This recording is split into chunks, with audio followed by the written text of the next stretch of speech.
কেনেকুৱা লাগিল আজি গড়েশ্বৰত? মই আজি 3খন মিটিং কৰিলোঁ। ৰাইজৰ প্ৰচণ্ড উৎসাহ।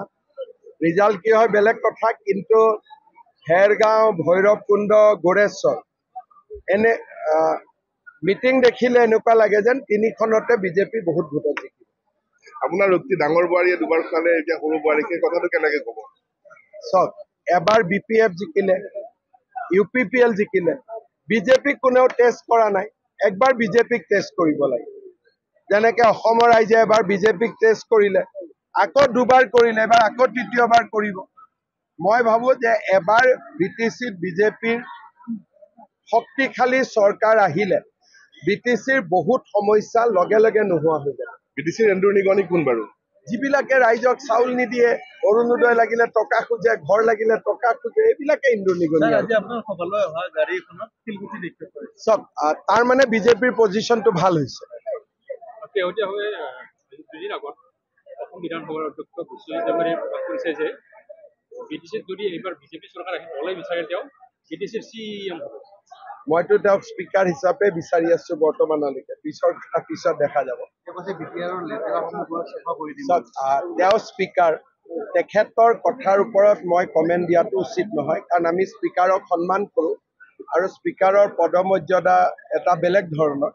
গতিকে তেখেতে আপোনালোকক যি কৈছে সেইটো আপোনালোক আৰু তেখেতৰ মাজত, ইয়াত আৰু মূৰ সোমোৱাৰ কোনো স্থান নাই। আপোনাৰ কাৰ্যকালত কালিৰ দিনটো সবাতোকৈ ডাঙৰ দুটা প্ৰতিবাদী আন্দোলন, মৰাণ জনগোষ্ঠী আৰু তেওঁলোকে চিডিউল ট্ৰাইবৰ কাৰণে আন্দোলন কৰি আছে, কোনো আমাৰ বিৰুদ্ধে আন্দোলন কৰা নাই।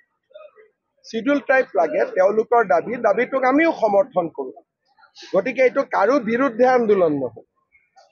আন্দোলনটো বিজেপিৰ মানুহো লগত আছে, কাৰণ এইটো গোটেই জাতিটোৰে দাবী হয়। মৰাণত বিজেপি আছে, তেওঁলোকো আন্দোলন কৰিছে। কোচ ৰাজবংশীত বিজেপি আছে, তেওঁলোকো আন্দোলন কৰিছে। দাবীটো ন্যায্য দাবী। আৰক্ষীৰ আক্ৰমণ, বেয়া আৰক্ষীৰ আক্ৰমণ হ'ব নালাগিছিল যোৱাকালি। লগে লগে মই OC-ক ছাছপেণ্ডো কৰিছোঁ, 5 দিনৰ ভিতৰত তদন্তও কৰিব দিছোঁ, কাৰণ আমি পুলিচক হাতত লাঠি লোৱা ব্যৱস্থাটো মই নিজে ভাল নাপাওঁ, একদম দৰকাৰ নহ'লে। প্ৰত্যেক মিটিঙতো কৈ থাকোঁ, কিন্তু 2-এজন পুলিচে কেতিয়াবা চবটো আৰু আমাৰ দিনত এপইণ্টমেণ্ট পোৱা পুলিচ নহয়। গতিকে নিজৰ নিজৰ চবৰ দৰ্শনো থাকে। বহুতে কাৰোবাৰ দিনত যদি চাকৰি পাইছিলে, অলপ বিজেপিক বিপদত পেলাওঁ বুলি 2-এটা কাম কৰি দিয়ে, তেনেকুৱাও অফিচাৰো থাকে। গতিকে মই 5 দিনৰ ইনকুৱাৰী দিছোঁ আৰু আমি যোন দোষী আমি ব্যৱস্থা লওঁ। শেহতীয়াভাৱে BTCত যিবিলাক নিযুক্তি হ'ল তাত অনিয়ম হোৱাৰ অভিযোগ উত্থাপন হ'ল। মই কমেণ্ট একো নিদিওঁ, কাৰণ মই যিহেতু তথ্যটো নাজানো। কিন্তু বিজেপিৰ চৰকাৰ আহিলে অসমত যেনেকে চাকৰি নামত কোনেও তামোল এখনো খাব নোৱাৰে, BTCটো খাব নোৱাৰে।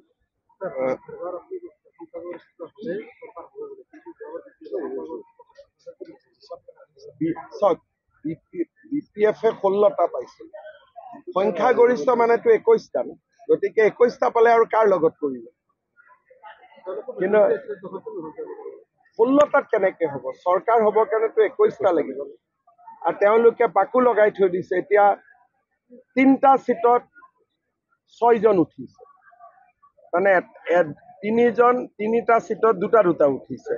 আকৌ জিকিলেও সেইবিলাক কমি কমি যাব তেওঁলোকৰ পৰা, আকৌ উপ নিৰ্বাচন। গতিকে সমস্যা তেওঁলোকেও বহুত কৰি থৈ দিছে। গতিকে দেখা গৈছে বিজেপি 2 নম্বৰত থাকিব বুলি কৈছে। চাওক, হাগ্ৰামা মহিলাৰীও কৈছে বিজেপি 2 নম্বৰত থাকিব, প্ৰমোদ বড়োৱেও কৈছে বিজেপি 2 নম্বৰত থাকিব। কিন্তু মোৰ কথাটো হ'ল যে প্ৰমোদ বড়ো আৰু হাগ্ৰামা মহিলাৰী একলগ হৈ থাকিব লাগে, যাতে BTCত কোনো বিভাজন নহয়। বড়ো সমাজ একেলগে থাকিলে, লগত আমিবোৰ থাকিলো, BTCৰ উন্নতি হ'ল। কিন্তু একলগ নহ'ল কাৰণেই গণ্ডগোল ইলেকশ্যনটো হৈ আছে। SITৰ প্ৰতিবেদন আপুনি পঢ়ি সিদ্ধান্ত লোৱাৰ পিছত গৌৰৱ গগৈৰ পৰিণাম কি হ'ব আজিৰ দিনটোত?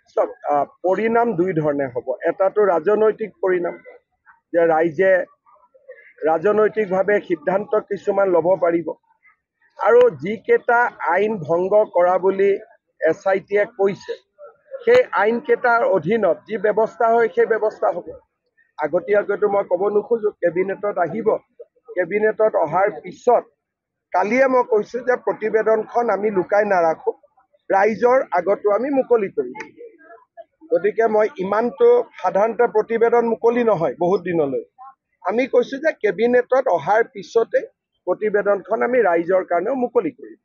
তেওঁৰ বিহু নৃত্যৰ বিষয়ে ইতিমধ্যে বক্তব্য দিছে, আৰু কিবা ক'ব নেকি? এইবিলাক মানে যি মানুহে অসমীয়া বিহুটোৰোতো এটা সন্মান আছে, যি দেউতাকে নিজৰ ল'ৰা ছোৱালীক বাচ্ছাতে বিদেশী নাগৰিক কৰি দিয়ে, যাৰ ঘৈণীয়েকে নিজৰ গিৰিয়েকৰ কথা নামানে, আমাক কেনেকে কথা মনোৱাব? এজন মানুহৰ ব্যক্তিত্বৰ পৰিচয় হয় নহয়, মই ভাৰতীয়, মোৰ যদি ঘৈণীক মই ভাৰতীয় কৰিব নোৱাৰো আৰু ল'ৰা ছোৱালী কেইটাকো মই ভাৰতীয়ৰ পৰা যদি বিদেশী কৰি দিওঁ, মোৰ ৰাজনীতি কৰাৰ অধিকাৰ আছে নেকি?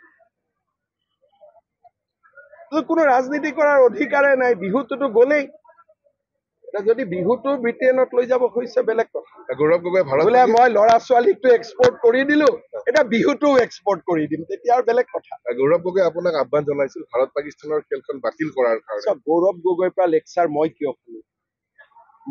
মোৰ যদি ঘৰৰ ল'ৰা ছোৱালী বিদেশী হলহেঁতেন, মই গৌৰৱ গগৈৰ লেকচাৰ শুনিলো।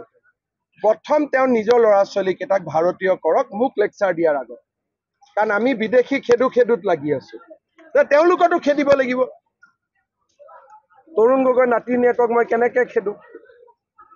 গতিকে মই গৌৰৱ গগৈক আহ্বান জনাম যে আপোনাৰ ল'ৰা ছোৱালী কেইটাক ভাৰতীয় কৰক, বেলেগক লেকচাৰ মাৰাৰ আগত।